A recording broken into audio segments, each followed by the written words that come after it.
नाही, त्याच्यात काय गंभीर खुलासे झाले आहेत काय मला माहित नाहीये. ते तपासाचा आणि चौकशीचा भाग आहे.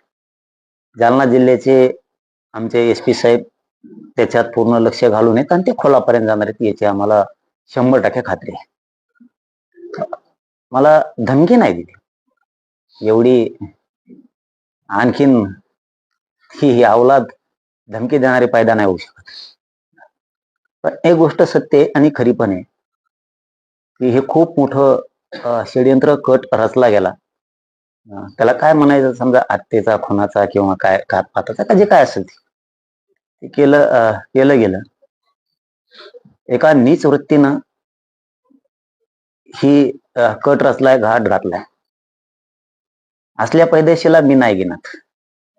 पण बाळ, हे गोष्ट लक्षात ठेवतो, तू जरी नेता असेल, लय चुकीच्या ठिकाणी हात टाकलास तू आता, हे तू विसरून गेलास. तू तुझं आयुष्य जगवायला पाहिजे होतं, तू तुझं करिअर करायला पाहिजे होतं, तू तुझं काय असेल ते तुझी पद्धत होती.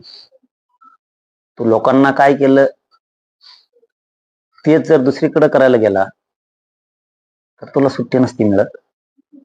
तू हे काही करायला नको होत. पण एक सांगतो याच्यातून, मी आता याच्यावर सविस्तर सकाळी 11 वाजता बोलणार. मी जर ऐकतोय, मी तुमच्याशी फक्त एवढ्यासाठी बोललो आता की मराठा बांधवांची आंतरवालीकडे गर्दी व्हायला लागली, कारण घटनाच खूप गंभीर आहे. करणारापेक्षा करून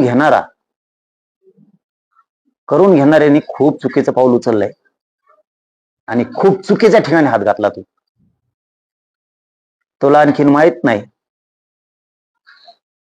मी सुद्धा पाणी पाजू शकतो. मी क्षत्रिय कुळात वाढलोय, 6 करोड मराठ्यांच्या लेकरांसाठी झटतोय.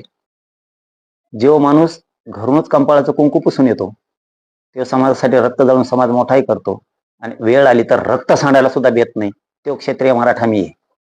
ध्यानात ठेव. फक्त माझं समाजाला आव्हान आहे की तुम्ही शांत राहावं. मी यांची पाठ पुरायला खंबीर आहे. हे असले धुडके किती काही येतात आणि किती का जाते, असल्या खरकाट्या पैदेशीला आम्ही आडवं बांधतो. त्यामुळं समाज खूप माया असल्यामुळं, प्रेम असल्यामुळं त्यांना दम निघत नाहीये. त्या आंतरवालीकडं प्रचंड गर्दी करायला लागली. त्यामुळे आपण शांत राहावं. मी व्यवस्थित आहे, एवढी टप्पर नाही कोणाची.